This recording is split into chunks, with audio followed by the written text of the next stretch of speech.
2025 যে আমাকে এত কিছু দিয়ে যাবে সেটা আমি কখনো কল্পনাতেও ভাবতে পারিনি। আসলে কি বলতো, আমরা যখন যেটা চাই আসলে তখন সেটা একদমই পায় না, আর আমরা যেটা ভাবি সেটা যে হবে একদমই সেটা না। রাতটা পেরোলেই পরের দিন সকালবেলায় নিউ ইয়ার, মানে নতুন বছর শুরু। এই 2025 সালে আমাকে কি কি দিয়ে গেছে চলো তোমাদের সঙ্গে আজকে আমি সেটাই শেয়ার করব। প্রথমত আমাকে এই 2025 সাল মা হওয়ার সুযোগ করে দিয়েছে। এই 2025 সালে আমি আমার একটা ফুটফুটে কন্যা সন্তানের জন্ম দিয়েছি। জানো তো, আমাদের পায়ের তলে কোনো মাটি শক্ত ছিল না, আমাদের মাথার উপরে কোনো ছাদ ছিল না, আর এই 2025 সালে আমরা আমাদের পায়ের তলের মাটিটা শক্ত করতে পেরেছি।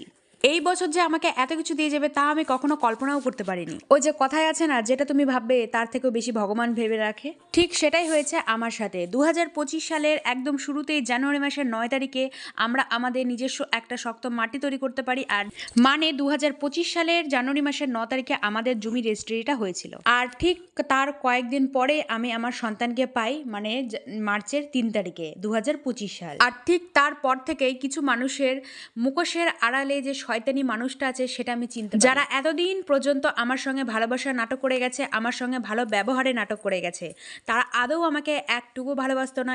এই 2025 সালটা, মানে এই বছরটা আমার কাছে অনেক অনেক মূল্যবান, কারণ আমি এই বছরে অনেক কিছু পেয়েছি, অনেক মানুষকে চিনতে শিখেছি, আমি আমার সন্তান পেয়েছি, পায়ের তলের মাটিটা আমি শক্ত করতে পেরেছি। তাই এই বছরটা আমার কাছে জীবনের সেরা বছর তালিকায় থাকবে। আসলে কি বলতো, জীবনটা আমাদের এইরকমই, ভালো মন্দ নিয়েই আমাদের জীবন। জানি না 2026টা আমার কেমন কাটবে, বাট 2025 আমাকে অনেক কিছু দিয়ে গেছে। তোমাদের কেমন কাটলো অবশ্যই জানিও।